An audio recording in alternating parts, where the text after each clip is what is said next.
Hi, ചോറിൻ്റെ കൂടെ ഒഴിച്ച് കഴിക്കാനുള്ള ഒരു അടിപൊളി കറിയാണേ. അതിനായിട്ട് നമുക്ക് തേങ്ങ ആവശ്യമുണ്ട്. മിക്സിയുടെ ജാറിലേക്ക് നമുക്ക് ആവശ്യമുള്ള തേങ്ങ ഇട്ട് കൊടുക്കാം. നമുക്ക് കറിക്ക് എത്ര തേങ്ങ വേണോ അത്രയും തേങ്ങ ഇട്ട് കൊടുക്കാം.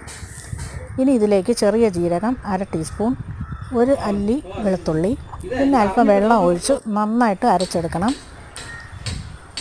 തരിയൊന്നുമില്ലാതെ നന്നായിട്ട് അരച്ചെടുക്കണം. ഇനി ഇതിലേക്ക് പുളി, ഒരു ചെറിയ നെല്ലിക്കയുടെ വലിപ്പത്തിലുള്ള പുളി എടുത്ത് വെള്ളത്തിൽ കുതിർത്ത് നമുക്കതിൻ്റെ വെള്ളം ഒഴിച്ചു കൊടുക്കാം. അത് കഴിഞ്ഞ് നമുക്ക് ആവശ്യത്തിനുള്ള ഉപ്പ് ഇട്ട് കൊടുക്കണം. പിന്നെ മഞ്ഞൾപ്പൊടി 1/4 ടീസ്പൂൺ, മുളക് പൊടിയും 1/4 ടീസ്പൂൺ, ആവശ്യത്തിനുള്ള ഉപ്പും, ഇത്രയും കൂടെ നന്നായിട്ട് മിക്സ് ചെയ്തെടുക്കണം. ഇനി ഇതിലേക്ക് നമുക്ക് ആവശ്യത്തിനുള്ള വെള്ളമാണ് ഒഴിക്കേണ്ടത്. നമുക്ക് കറിക്ക് എത്രത്തോളം വെള്ളം വേണോ അതനുസരിച്ചുള്ള വെള്ളം ഒഴിച്ചു കൊടുക്കാം. അങ്ങനെ ഇതായിട്ടുണ്ട്. ഇനി നമുക്കിത് സ്റ്റൗ കത്തിച്ച് അടുപ്പിലേക്ക് വെച്ച് കൊടുക്കാം. തിളച്ച് വരുന്നത് പോലെ വെയിറ്റ് ചെയ്യണം. തിളച്ച് തുടങ്ങിയിട്ടുണ്ട്.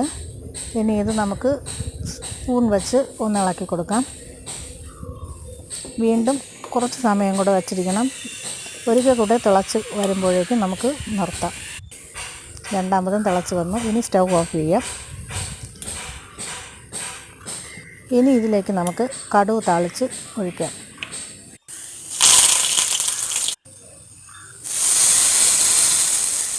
അങ്ങനെ നമ്മൾ കറിയായിട്ടുണ്ട്. ചോറിൻ്റെ കൂടെ ഒഴിച്ച് കഴിക്കാൻ അടിപൊളി ടേസ്റ്റിയാണ്. എല്ലാവരും ട്രൈ ചെയ്ത് നോക്കണം. Thank you.